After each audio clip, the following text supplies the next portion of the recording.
Hello everyone, welcome back to our YouTube channel. So today we will discuss about psychology important question, जो कि आपके आने वाले exam के लिए इम्पोर्टेंट है. ठीक है, तो आज की क्लास में हम साइकोलॉजी के बहुत ही इंपॉर्टेंट क्वेश्चन डिस्कस करेंगे जो कि आने वाले एग्जाम के लिए काफी इंपॉर्टेंट है, चाहे एचटी टेट हो, टीजीटी कमीशन हो, इन एग्जाम के लिए काफी इंपॉर्टेंट क्वेश्चन रहने वाले हैं. तो चलिए स्टार्ट करते हैं क्वेश्चन नंबर 1 से. क्वेश्चन नंबर 1 है, द इथ operates on which principle. Option A है रियलिटी, प्लेजर, मोरालिटी या कंसिस्टेंसी. तो क्वेश्चन जो है इसका मीनिंग रहेगा द आईडी मतलब इद ऑपरेट ऑन विच प्रिंसिपल मतलब आईडी किस सिद्धांत पर काम करती है. जो इद है किस सिद्धांत पर काम करती है. तो किस सिद्धांत पर काम करती है जो ईद है. ईद पर्सनैलिटी आपने जैसे पढ़ा होगा या आप जानते होंगे, तो इसके बारे में थोड़ा सा डिस्कस भी करेंगे आगे. रियलिटी प्रिंसिपल, प्लेजर या मोरालिटी या कंसिस्टेंसी. तो इसमें सही आंसर रहेगा प्लेजर. ठीक है, option B is correct answer. जिसको जैसे पहला तो हो गया रियलिटी प्रिंसिपल, जिसको वास्तविकता का सिद्धांत कहेंगे. वास्तविकता का सिद्धांत. दूसरा आ जाएगा आनंद का सिद्धांत. ठीक है, तीसरा आएगा मोरालिटी मतलब नैतिकता का सिद्धांत. एंड फोर्थ आएगा कंसिस्टेंसी, इसको संगति का सिद्धांत कहेंगे. तो राइट आंसर जो है वो प्लेजर प्रिंसिपल रहेगा. इसको सुख का सिद्धांत, आनंद का सिद्धांत भी कहेंगे. तो ये राइट आंसर इसका रहेगा. यानी ये जो है सुख के सिद्धांत पर काम करता है. जो ईद पर्सनैलिटी होती है ये जो है सुख पर काम करता है, जिसका मतलब होता है कि इच्छाओं की तत्काल पूर्ति जो है ये चाहता है. मतलब जैसे कि किसी जैसे कोशिश करता है कि तकलीफ ना हो, जो इच्छा है उसको पूरी करना चाहता है. यह व्यक्तित्व का आदिम अचेतन हिस्सा होता है जो बुनियादी जरूरतों और आवेगों से प्रेरित होता है. ठीक है, इसीलिए इसका ये सही आंसर रहेगा प्लेजर प्रिंसिपल, आनंद का सिद्धांत, सुख का सिद्धांत. आई होप कि यहाँ तक आपको अच्छे से पता लग गया होगा पहला क्वेश्चन. चलिए सेकंड क्वेश्चन डिस्कस करते हैं. सेकंड क्वेश्चन है, यहाँ पे डिस्कस करेंगे second question. The ego operate on which principle. तो सेम ही क्वेश्चन है. यहाँ पे ईगो के बारे में पूछा गया कि अहंकार अहंकार किस सिद्धांत पर काम करता है. अहंकार किस सिद्धांत पर काम करता है. पहला तो आ गया reality principle, pleasure principle, morality, consistency. तो वही ऑप्शन फिर से रिपीट हो रहे हैं. वास्तविकता, सुख का सिद्धांत, नैतिकता का सिद्धांत या संगति का सिद्धांत. तो इसमें ऑप्शन ए सही रहेगा, मतलब ऑप्शन 1 रियलिटी प्रिंसिपल जो है वास्तविकता का सिद्धांत, इसमें सही आंसर आएगा. कैसे और क्यों, तो इसके लिए भी डिस्कस कर लेते हैं. जैसे कि जो अहंकार है, ईगो है, वास्तविकता के सिद्धांत पर काम करता है. ठीक है, मतलब कि इसका मतलब होता है कि अहंकार ईद जो आनंद के सिद्धांत पर काम करता है, ईद के ऊपर काम करता है और इच्छाओं को बाहरी दुनिया की मांगों के बीच मध्यस्थता करता है, मध्यस्थता बनाता है. ठीक है, और ईद की इच्छाओं को यथार्थवादी और समाजवादी के रूप में स्वीकार्य तरीके से संतुष्ट करने का प्रयास करता है. सिंपल सा है कि वास्तविकता की सीमाओं और कार्यों के संभावित जो परिणाम होते हैं उन पर ध्यान रखता है. तो ये रियलिटी प्रिंसिपल से को संदर्भित करता है. ठीक है, पर काम करता है. तो इसका सही आंसर रहेगा option A reality principle. I hope कि यहाँ तक अच्छे से आपको सारी चीजें क्लियर हो गई होंगी. आगे डिस्कस करते हैं क्वेश्चन नंबर 3. क्वेश्चन नंबर 3 है, द सुपर ईगो रिप्रेजेंट्स मतलब कि जो सुपर ईगो है, पराहम है प्रतिनिधित्व करता है.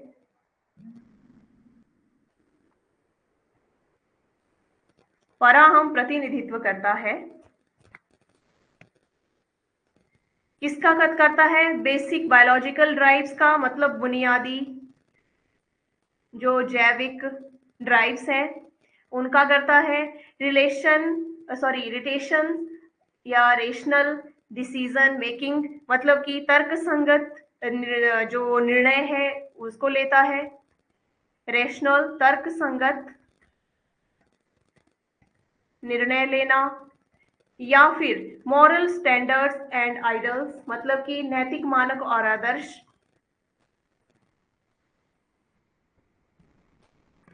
नैतिक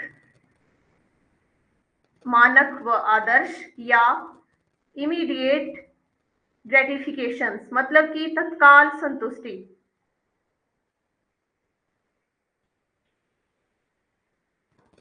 तो इस तरह से जो क्वेश्चन है, द सुपर ईगो रिप्रेजेंट पराम का प्रतिनिधित्व करता है, किसका करता है? तो इसमें बुनियादी जैविक ड्राइव्स का करता है, तर्क संगत रेशनल डिसीजन मेकिंग का करता है, मॉरल स्टैंडर्ड एंड आइडल्स का करता है, या इमीडिएट ग्रेटिफिकेशन करता है। तो इसमें ऑप्शन सी सही रहेगा, नैतिक मानक व आदर्श का करता है। मतलब जो सुपर ईगो है, जिसे परा अहंकार भी कहते हैं, ठीक है, मनोविज्ञान सिद्धांत में व्यक्तित्व का एक हिस्सा है जो नैतिकता और मूल्यों का प्रतिनिधित्व करता है। ठीक है, आइडल्स मानक का क्या करता है? प्रतिनिधित्व करता है। और ये आंतरिक आवाज होती है, इनर वॉइस इसको बोल सकते हैं, जो हमें सही और गलत के बीच में अंतर करने में मदद करती है, सही और गलत के बीच में अंतर बताता है। ठीक है, और सामाजिक मानदंडों और अपेक्षाओं के अनुसार कार्य करने के लिए प्रेरित करता है। तो सुपर ईगो जो है वो ये जो है रिप्रेजेंट करता है मॉरल स्टैंडर्ड एंड आइडल्स। ठीक है, तो आपको ये भी अच्छे से समझ आ गया होगा। एंड क्वेश्चन नंबर 4 डिस्कस करते हैं। क्वेश्चन नंबर 4 है, which part of the personality is responsible for mediating between the id and the superego, मतलब कि व्यक्तित्व का कौन सा भाग, व्यक्तित्व का कौन सा भाग इद और पराहंकार, सुपर ईगो के बीच मध्यस्थता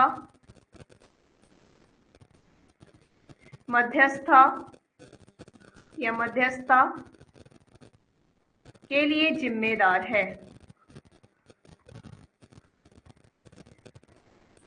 के लिए जिम्मेदार है। तो इसमें इद है, ईगो है, ये सुपर ईगो है, कॉन्शियस माइंड है। तो इसमें ईगो जो है सही आंसर रहेगा। ठीक है, फ्रायड सिद्धांत में अहंकार व्यक्तित्व का वह भाग, वह हिस्सा है जो आवेगशील इद और नैतिक सुपर ईगो के बीच मध्यस्थता जो है बनाता है। ठीक है, या इसके लिए जिम्मेदार है। अहंकार जो होता है, जो ईगो है, वास्तविकता सिद्धांत पर काम करता है, जैसे पहला क्वेश्चन हमने पढ़ा, दूसरा क्वेश्चन पढ़ा। ठीक है, तो इसी तरह से यथार्थवादी और समाजवादी या सामाजिक रूप से स्वीकार्य तरीके से ईद की इच्छाओं को संतुष्ट करने का ये प्रयास करता है। ठीक है, और बाधाओं पर विचार करता है। तो इसीलिए यहाँ पे ईगो इसका सही आंसर रहेगा, जो इनके बीच में मध्यस्थता बनाता है। ठीक है, तो इसी तरह से ईद जो है, ईद व्यक्तित्व के मौलिक सहज भाग का प्रतिनिधित्व करता है। सुपर ईगो समाज के आंतरिक नैतिक मानकों और मूल्यों का प्रतिनिधित्व करता है। और अहंकार जो ईगो है, ईद की मांगों और सुपर ईगो जो है उसकी बाधाओं के साथ साथ बाहरी विश्व की वास्तविकताओं के बीच मध्यस्थता के लिए विकसित होता है। तो ईगो जो है वो इसमें सही आंसर आएगा। ठीक है, चलिए नेक्स्ट बात करते हैं क्वेश्चन नंबर 5 की। क्वेश्चन नंबर 5 है,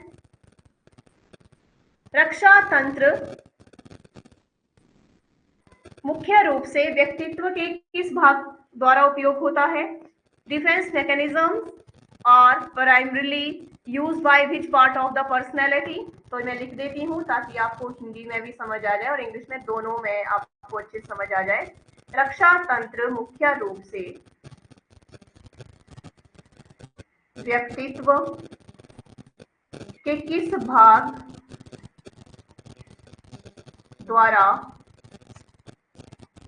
द्वारा उपयोग किया जाता है? तो किस द्वारा? Id, ego, super ego, conscious mind. तो यहाँ पे भी ऑप्शन बी सही रहेगा, अहंकार इसका सही आंसर है। यानी ये जो है रक्षा तंत्र मुख्य रूप से अहंकार द्वारा उपयोग किए जाते हैं, जो व्यक्तित्व का एक हिस्सा है, जो ईद की आवेगपूर्ण इच्छाओं और पराहम की नैतिक बाधाओं के बीच मध्यस्थता करता है। ठीक है, और इन अचेतन, जैसे अहंकार जो है चेतन रणनीतियों का उपयोग करके आंतरिक संघर्षों को उत्पन्न होने वाली चिंता और अन्य असहज भावनाओं से खुद को बचाने का प्रयास भी करता है। ठीक है, तो यहाँ पे ईगो जो है सही आंसर रहेगा। एंड क्वेश्चन नंबर 6 है,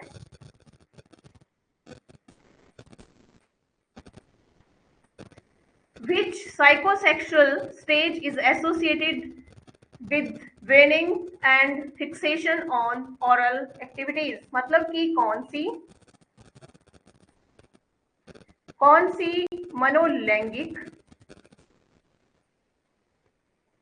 मनोलैंगिक अवस्था स्तनपान छुड़ाने और मौखिक गतिविधियों पर ध्यान केंद्रित करने से जुड़ी है? ध्यान केंद्रित करने से जुड़ी है। तो इसका सही आंसर क्या रहेगा? ऑरल स्टेज है, एनल स्टेज है, फैलिक स्टेज है, लेटेंसी स्टेज है। मतलब कि मौखिक अवस्था है, गुदा अवस्था है, या लिंग अवस्था है, या फिर विलंबता चरण है। तो इसका सही आंसर क्या रहेगा? तो इस तरह से मौखिक गतिविधियों के वेनिंग मतलब और निर्धारण से जुड़ा मनोलैंगिक चरण मौखिक चरण होता है। ठीक है, तो ये ऑरल स्टेज होती है। ऑप्शन ए इसका सही आंसर रहेगा। ठीक है, यह चरण जो है सिगमंड फ्राइड के सिद्धांत के अनुसार जन्म से 12 से 18 महीने की उम्र तक होता है। ठीक है, और इस अवधि के दौरान जो शिशु होता है, जो बच्चा होता है, मुंह आनंद और संतुष्टि का प्राथमिक स्रोत होता है। उसका मुंह जो होता है वो ज्यादातर जो है आनंद का स्रोत उसे कहलाता है, जैसे कि चूसना, चबाना, ठीक है, काटना जैसी गतिविधियां जो होती हैं इस उनके विकास के लिए केंद्रित होती है। तो ये है स्तन या बोतल के दूध पिलाने से दूध जैसे जाने की प्रक्रिया, उसको वो जैसे पी रहा है तो वो जो है वो चीजों को उस तरह से करता है। तो वो इसमें ऑरल स्टेज इसका सही आंसर आएगा। आई होप कि यहाँ तक अच्छे से आपको क्लियर हो रहा है। एंड आगे बात करते हैं क्वेश्चन नंबर 7 की। क्वेश्चन नंबर 7 है the Oedipus complex is associated with which psychosexual stage? Oral, anal, phallic and genital stage। मतलब यहाँ पे हुआ ओडिपस कॉम्प्लेक्स जो है किस मनोलैंगिक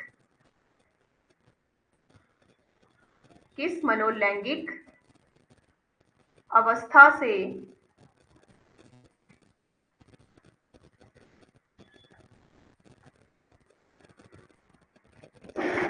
से संबंधित है।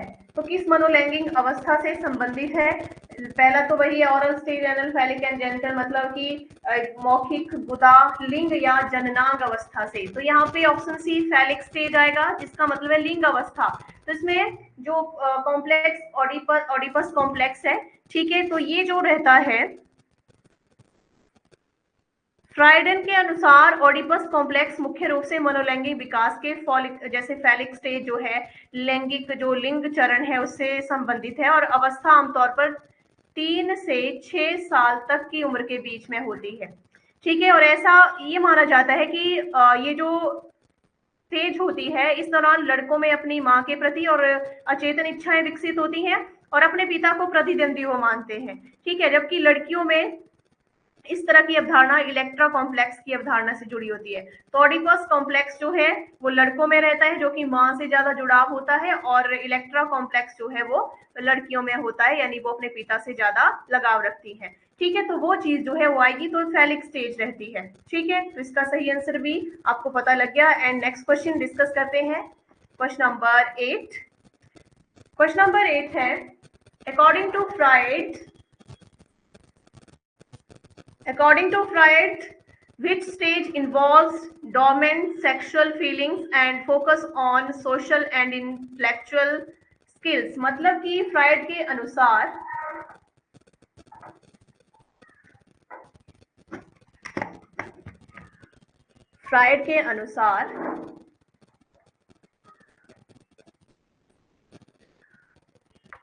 कौन सी अवस्था फ्राइड के अनुसार कौन सी अवस्था में सुप्त यौवन भावनाएं शामिल होती हैं और सामाजिक और बौद्धिक सामाजिक और बौद्धिक कौशल पर ध्यान केंद्रित करता है। तो ये क्वेश्चन है, तो इसमें ऑरल स्टेज है, एनल स्टेज है और कौन सी स्टेज है, फैलिक है और लेटेंसी स्टेज है। तो इनमें से कौन सा राइट आंसर इसमें आएगा? तो इनमें से सही आंसर इसमें आ जाएगा लेटेंसी स्टेज। जो लेटेंसी स्टेज है वो इसमें आएगी सुप्त अवस्था में। ठीक है, फ्रायड के अनुसार सुप्त अवस्था में, ऑप्शन डी इसमें सही आंसर रहेगा। ठीक है, तो सुप्त यौवन या औन भावनाएं जो है लगभग कितने वर्ष तक की होती है? 6 से 12 वर्ष की आयु के दौरान। ठीक है, तो इसी तरह से इसके बीच में जो है ये स्टेज रहती है लिंग अवस्था के बाद, यौवन से पहले होती है। और इस अवधि के दौरान बच्चे अपनी ऊर्जा को सीधे यौन इच्छाओं पर ध्यान केंद्रित करने के बजाय स्कूल के काम हो गए, ठीक है, खेल कूद खेलना हो गया, गेम्स वगैरह हो गई, ठीक है, अपने दोस्त बनाने हैं या जैसे कोई भी जैसे आस पड़ोस में मिल रहे हैं, तो वो सारी चीजों का काम होता है उनमें इस स्टेज में। ठीक है, तो इसको लेटेंसी स्टेज कहा जाता है। आपको ये भी पता लग गया होगा। एंड नेक्स्ट क्वेश्चन डिस्कस करते हैं, क्वेश्चन नंबर 9।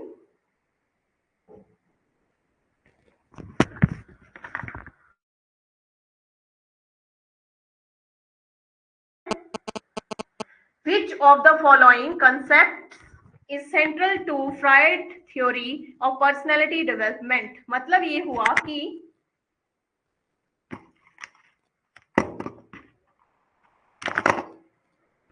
निम्नलिखित में से कौन सी अवधारणा फ्रायड के व्यक्तित्व विकास के सिद्धांत का केंद्र है?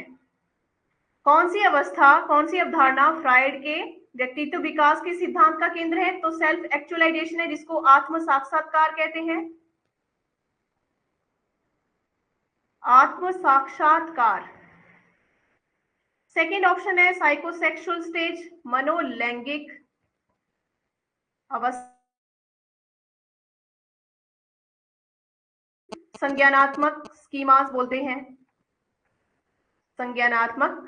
इसके बाद आता है ऑपरेंट कंडीशनिंग। ऑपरेंट कंडीशनिंग, तो इसमें सही आंसर क्या आएगा? तो इस तरह से यहाँ पर निम्नलिखित में से कौन सी अवधारणा फ्रायड के व्यक्तित्व के विकास का सिद्धांत का केंद्र है? तो विकास के मनोलैंगिक चरण इसमें आएंगे। ठीक है, विकास के मनोलैंगिक चरण,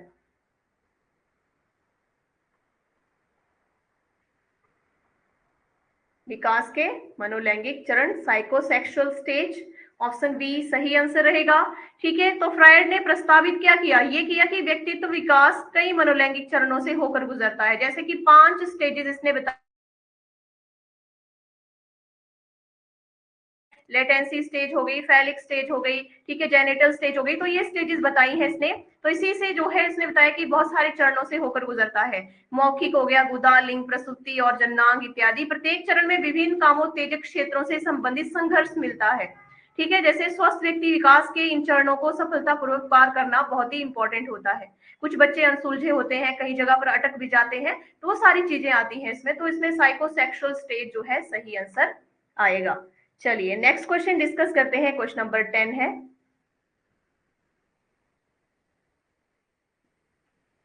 question number 10, which psychosexual stage is associated with toilet training and control?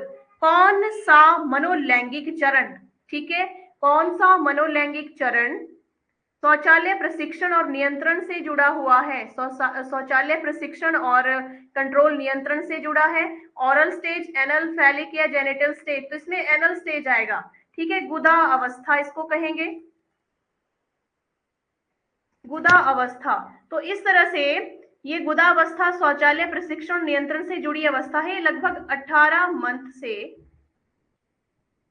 3 साल की उम्र तक के बच्चों में होती है। और इस अवस्था के दौरान बच्चे की काम इच्छा है, आनंद प्राप्ति ऊर्जा जो होती है गुदा पर केंद्रित होती है, और बच्चा मल त्याग नियंत्रण करने में आनंद का अनुभव करता है। ठीक है, वॉशरूम जा रहा है, ठीक है, तो वो चीजें जो है इससे रिलेटेड होती हैं। ठीक है, तो वो है कंट्रोल एंड ट्रेनिंग से रिलेटेड, तो ये एनल स्टेज रहेगी। एंड नेक्स्ट क्वेश्चन डिस्कस करते हैं, क्वेश्चन नंबर 11। क्वेश्चन नंबर 11 है, the technique of dream analysis was used by Freud to explore conscious thought, repressed memories, genetic predispositions and behavioral conditioning। तो इसमें question का मतलब है स्वप्न विश्लेषण की तकनीक का उपयोग फ्राइड ने निम्नलिखित का पता लगाने के लिए किया था, एक्सप्लोर करने के लिए किया था।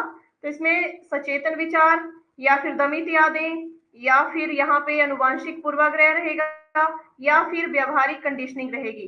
तो इस क्वेश्चन का सही आंसर आएगा, स्वप्न विश्लेषण को अचेतन मन का अन्वेषण करने की एक विधि के रूप में उपयोग किया गया है। तो रिप्रेस्ड मेमोरीज आ जाएंगी, जो दमित यादें हैं वो इसमें रहेंगी। तो इसमें इन्होंने बताया कि अपने सपने छिपी हुई इच्छाओं, जैसे हम सुलझे संघर्ष हो गए, दमित विचार हो गए, इच्छाएं हो गई, उन तक पहुंचने का मार्ग प्रशस्त करते हैं।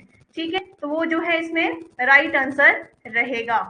ठीक है, repressed memory. And next question discuss करते हैं, क्वेश्चन नंबर 12। क्वेश्चन नंबर 12 है, in Freud's theory the mechanism by which unexpectable impulses are transformed into their opposites is called। तो क्वेश्चन है, फ्राइड के सिद्धांत के अनुसार वह तंत्र जिसके द्वारा अस्वीकार्य आवेगों को उनके विपरीत में बदल दिया जाता है, उन्हें क्या कहा जाता है? तो उन्हें क्या कहते हैं? उनको बोलते हैं रिएक्शन, फॉर्मेशन या रिग्रेशन या रैशनलाइजेशन या डिस्प्लेसमेंट। तो इसमें पहले का मतलब तो हो गया प्रतिक्रिया गठन, दूसरे का मतलब है प्रतिगमन, तीसरे का मतलब है व्युत्तीकरण और चौथे का मतलब है विस्थापन। तो इसमें राइट आंसर क्या रहेगा?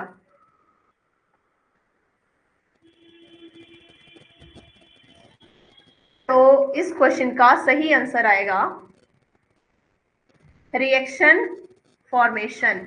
ठीक है, जिसको प्रतिक्रिया गठन कहेंगे। तो फ्राइड गतकार क्रिया विधि सिद्धांत जो है, जिसके द्वारा अस्वीकार्य आवेगों और उनके विपरीत आवेगों में परिवर्तन किया जाता है, प्रतिक्रिया निर्माण कहलाती है। प्रतिक्रिया निर्माण इसको बोलते हैं। और इस रक्षा क्रिया विधि में एक अस्वीकार्य आवेग को दबाना और फिर सचेत रूप में से उसके विपरीत आवेग को व्यक्त करना शामिल होता है।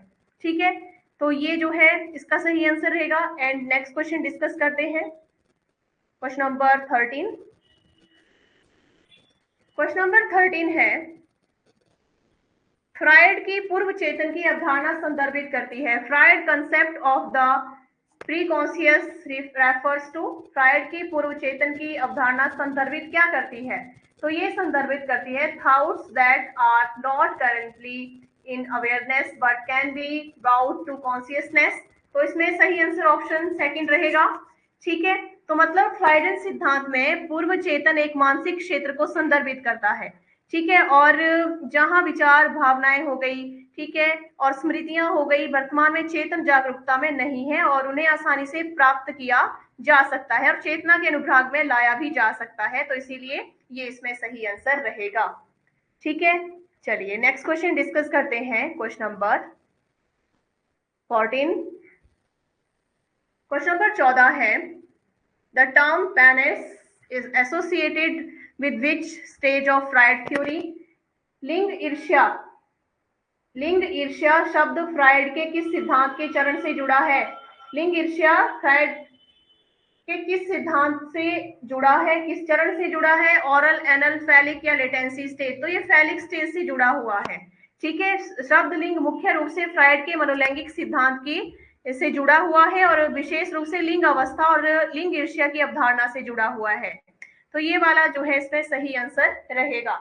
And question number 15।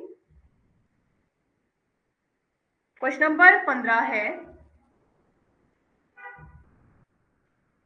according to Freud, the part of the mind that operate on the reality principle is the, Freud के अनुसार मन का वह भाग जो वास्तविकता सिद्धांत पर कार्य करता है, इद, ईगो, सुपर ईगो या कॉन्शियस माइंड। तो इसमें अहंकार, ईगो इसका सही आंसर रहेगा। तो मन का वह भाग है जो वास्तविकता सिद्धांत पर कार्य करता है, ये ऑलरेडी मैं आपको अभी बता चुकी हूँ, क्वेश्चन हमने पढ़ा है ये, ठीक है। Second question and next question है question number 16। The process by which children incorporate their parents' values into their developing superegos is called, मतलब कि वह प्रक्रिया जिसके द्वारा बच्चे अपने माता पिता के मूल्यों को अपने विकासशील सुपरईगो में शामिल करते हैं, उसे क्या कहा जाता है। क्वेश्चन मैं फिर से रिपीट कर देती हूँ कि वह प्रक्रिया जिसके द्वारा बच्चे अपने माता पिता के मूल्यों को अपने विकासशील सुपरईगो में शामिल करते हैं, उसे क्या कहते हैं। आइडेंटिफिकेशन कहते हैं, फिक्सेशन कहते हैं, रिप्रेशन कहते हैं, या ऑप्शन 4 रहेगा डिस्प्लेसमेंट कहते हैं। तो इसको आइडेंटिफिकेशन कहते हैं, पहचान कहते हैं, ठीक है। तो इस तरह से सिगमंड फ्रायड के अनुसार वह प्रक्रिया जिसके द्वारा बच्चे अपने माता पिता के मूल्यों को अपने विकासशील सुपरईगो में शामिल करते हैं, वो कहलाती है आइडेंटिफिकेशन, पहचान कहलाती है, ठीक है। जैसे कि बच्चे द्वारा माता पिता के मान को निषेधों, मूल्यों और आत्मसात करने तथा अपने जैसे मान लेना शामिल वगैरह इसमें होते हैं, ठीक है। इसमें सुपर ईगो का गठन जैसे पहचान प्रक्रिया इत्यादि जो है होती है, तो पहचान से रिलेटेड है, आइडेंटिफिकेशन से। चलिए नेक्स्ट क्वेश्चन डिस्कस करते हैं, क्वेश्चन नंबर 17। क्वेश्चन नंबर 17 है according to Freud the primary focus of the anal stage is, Freud के अनुसार गुदाचरण का प्राथमिक फोकस क्या है। तो इसमें 4 ऑप्शन है, सही आंसर इसमें आएगा मूत्राशय और मल त्याग को नियंत्रित करने में, ठीक है। तो ऑप्शन इसमें control over bowel, second option and bladder elimination, मतलब कि इसमें समाज जो आंत्र और मूत्राशय उत्सर्जन है उस पर नियंत्रण आता है, ठीक है। तो विशेष रूप से शौचालय प्रशिक्षण के माध्यम से होता है ये, ठीक है, ये हम पढ़ चुके हैं इसके बारे में भी। तो ये जो है इंपॉर्टेंट क्वेश्चन है आपके आने वाले एग्जाम के लिए, टेट, टीजीटी, कमीशन, ठीक है, सभी एग्जाम के लिए इंपॉर्टेंट है। तो अच्छे से सारे क्वेश्चन आपने कवर करने हैं। वीडियो को ज्यादा से ज्यादा लाइक और शेयर करें, साथ में हमारे यूट्यूब चैनल को भी सब्सक्राइब करें।